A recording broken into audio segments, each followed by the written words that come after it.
السلام علیکم مفتی صاحب، مجھے یہ پوچھنا تھا کہ ہم اپنے روزمرہ کے کنورسیشن میں گڈ مارننگ، گڈ آفٹر نون یا گڈ ایوننگ وغیرہ کے سینٹینس یوز کرتے ہیں، شریعت میں اس کے بارے میں کیا احکامات ہیں؟ بہت شکریہ۔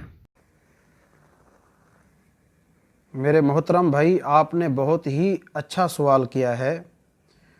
مجھے بڑے افسوس سے یہ کہنا پڑ رہا ہے کہ ہمارے کالجز یونیورسٹیز کے پڑھے لکھے طبقے نے مغرب سے متاثر ہو کر ان کے اخلاق و آداب کو بہت زیادہ اڈاپٹ کر لیا ہے۔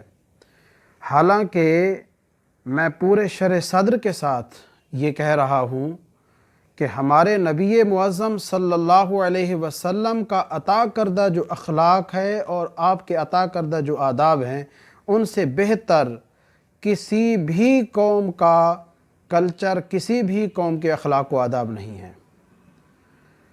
کیونکہ رسول کریم صلی اللہ علیہ وسلم کے عطا کردہ اخلاق میں چاہے اقوال ہوں یا افعال ہوں، اتنی جامعیت، اتنی معنویت ہے کہ کسی مذہب کے اخلاق و آداب میں ایسی جامعیت اور معنویت نہیں ملتی۔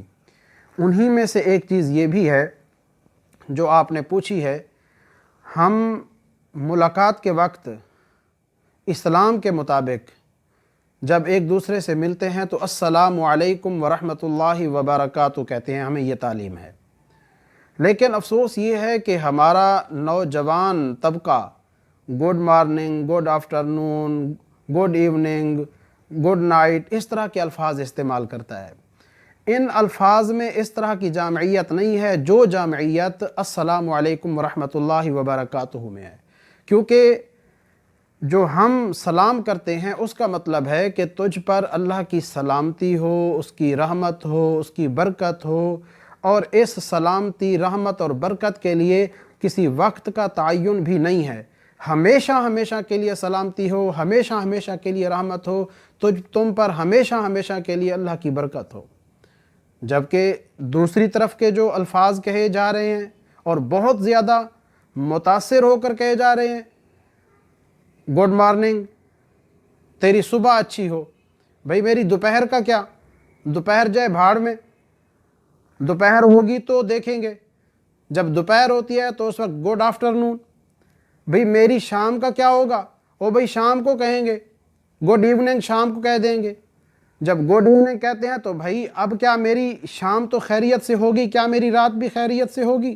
نہیں، اس بارے میں بھی جناب کوئی گارنٹی نہیں ہے۔ شام کو ہم دوبارہ کہیں گے گڈ نائٹ۔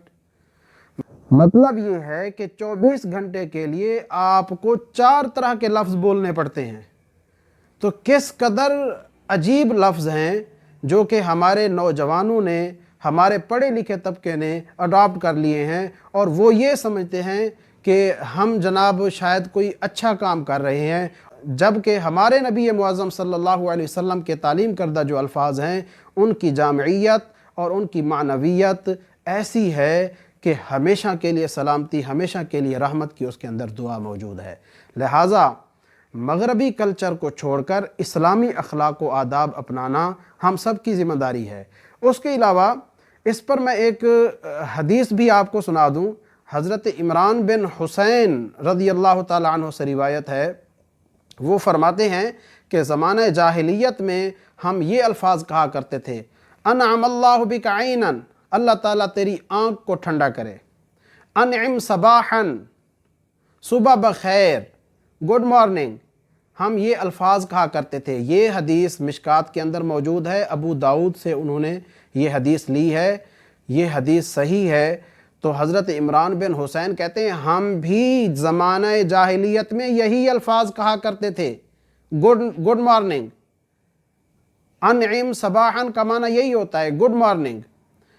تو جس وقت اسلام آیا، نہینا عن ذالک، ہمیں ان سے روک دیا گیا۔